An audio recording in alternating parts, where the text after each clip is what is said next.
கோரிக்கைகளை வலியுறுத்தி போராடிய அங்கன்வாடி ஊழியர்கள் போராட்ட களத்தில் பெண் மயங்கி விழுந்ததால் பரபரப்பு ஏற்பட்டிருக்கிறது. அண்மை செய்தியாக நாம் பார்த்து கொண்டிருக்கிறோம். கோரிக்கைகளை வலியுறுத்தி போராடிய அங்கன்வாடி ஊழியர்கள் கூட்டத்தில் பெண் மயங்கி விழுந்ததால் பரபரப்பு ஏற்பட்டிருக்கிறது. பணி நிரந்தரம் உள்ளிட்ட பல்வேறு கோரிக்கைகளை வலியுறுத்தி அங்கன்வாடி ஊழியர்கள் தொடர் போராட்டத்தில் ஈடுபட்டு கொண்டிருக்கின்றனர். மூன்றாவது நாளான இன்றைய போராட்டத்தில் பெண் ஒருவர் மயங்கி விழுந்ததால் பரபரப்பு ஏற்பட்டிருக்கிறது.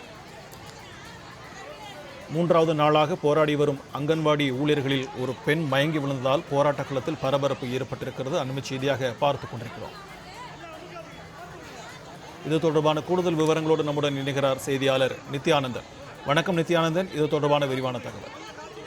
சத்துணவு மற்றும் அங்கன்வாடி ஊழியர்கள் தொடர்ந்து மூன்றாவது நாளாக போராட்டத்தில் ஈடுபட்டு வருகிறார்கள்.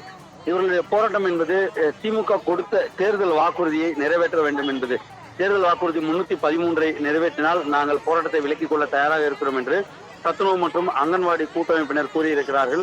தொடர்ச்சியாக அவர்கள் கடந்த 2 தினங்களாக சென்னை மாவட்டத்துடைய ஆட்சியர் அலுவலகம் அருகே போராட்டம் மற்றும் சாலை மறியல் போராட்டத்தில் ஈடுபட்டு வந்தார்கள். இன்று சென்னை தரமணியில் இருக்கக்கூடிய ஒருங்கிணைந்த குழந்தைகள் மையத்திற்கு வெளியே, அந்த தலைமை அலுவலகத்திற்கு வெளியே இந்த போராட்டத்தை நடத்தியிருக்கிறார்கள். காலையில் அவர்கள் அந்த முற்றுகை போராட்டம் நடத்திய நிலையில் காவல்துறையினர் அவர்களை கைது செய்ய முயற்சித்தால் சாலை மறியல் போராட்டமாக மாறியது.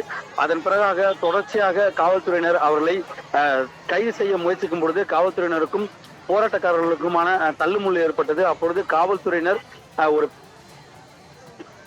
கையை பிடித்து இழுத்து அவர்களை கைது செய்ய முயற்சித்த போது காயம் ஏற்பட்டு அவர்கள் உடனடியாக மயங்கிய நிலைக்கு சென்றார்கள். இது ஒருவர் அல்ல, 2-3 நபர்கள் மயங்கிய நிலைக்கு இருந்தார்கள். அதே நேரத்தில் தொடர்ச்சியாக அந்த போராட்ட களம் என்பது இருக்கக்கூடிய சூழலும், அதே நேரத்தில் கைது செய்ய முடியாமல் காவல்துறையினர் திணறக்கூடிய ஒரு காட்சியும் இந்த பகுதியில் இருக்கிறது. என்றால் தொடர்ச்சியாக ஒப்பந்த பேருந்துகளை காவல்துறையினர் எடுத்து வந்து கைது செய்ய வந்தாலும் போதுமான பேருந்துகள் இல்லாத ஒரு நிலை.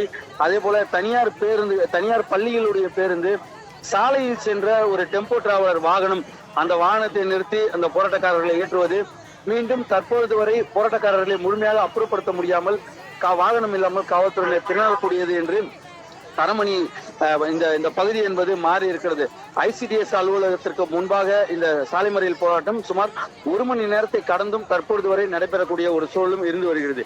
ஆகவே கைது நடவடிக்கையின் பொழுது குண்டுகட்டாக தூக்கி செல்வது, தரத்தரவன இழுத்து செல்வது என இந்த பெண்களை இழுத்து சென்றதன் காரணமாக காயம் ஏற்பட்டது. அதே நேரத்தில் 2-3 பெண்கள் மயங்கிய நிலையில் 108 ஆம்புலன்ஸ் வாகனம் மூலமாக அவர்களை ராயப்பேட்டை மருத்துவமனைக்கும் அழைத்து சென்றிருக்கிறார்கள் உடன் பணியாற்றக்கூடிய சத்துணவு ஊழியர்கள்.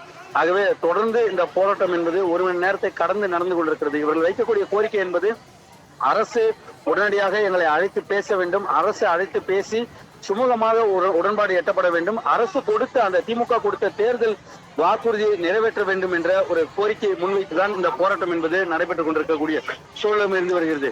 அதே நேரத்தில் தரமணி ரயில் நிலையத்திற்கு வரக்கூடிய ஒவ்வொரு ரயிலிலும் இருந்து 100 முதல் 200 சத்துணவு மற்றும் அங்கன்வாடி ஊழியர்கள் வந்து தொடர் போராட்டம் என்பது தொடர்ந்து கொண்டிருக்கக்கூடிய ஒரு சூழலும் இருந்து வருகிறது. ஆகவே காவல்துறையினுடைய கைது நடவடிக்கை முறையற்ற முறையில் இருக்கிறது என்று சத்துணவு ஊழியர்களுடைய குற்றச்சாட்டும் ஒருபுறம் இருக்க, மறுபுறத்தில் மயங்கி மருத்துவத்துக்கு மேலாக காவல்துறை தவிப்பு, மறுபுறத்தில் தனியார் வாகனங்களை, சாலையில் சென்ற வாகனங்களை மடக்கி டெம்போ டிராவலர்களை கைது செய்வது என இந்த பகுதியை பரபரப்பாக மாறி இருக்கிறது. அரசு அழைத்து பேச வேண்டும். எங்களுடைய கோரிக்கை நாங்கள் வைத்த கோரிக்கை அல்ல. தமிழ்நாடு தற்போதைய முதலமைச்சர் எதிர்க்கட்சி தலைவராக இருக்கும் பொழுது, திமுக தலைவராக இருக்கும் பொழுது கொடுத்த தேர்தல் வாக்குறுதியை நிறைவேற்றதான் கேட்கிறோம். ஆகவே 313 உடனடியாக நிறைவேற்ற வேண்டும் என்ற ஒரு கோரிக்கையை வைத்துதான் இந்த சத்துணவு மற்றும் அங்கன்வாடி ஊழியர்களுடைய கூட்டமைப்பினர் போராட்டத்தில் ஈடுபட்டு வருகிறார்கள். விரிவான தகவல்களுக்கு நன்றி நித்யானந்தன்.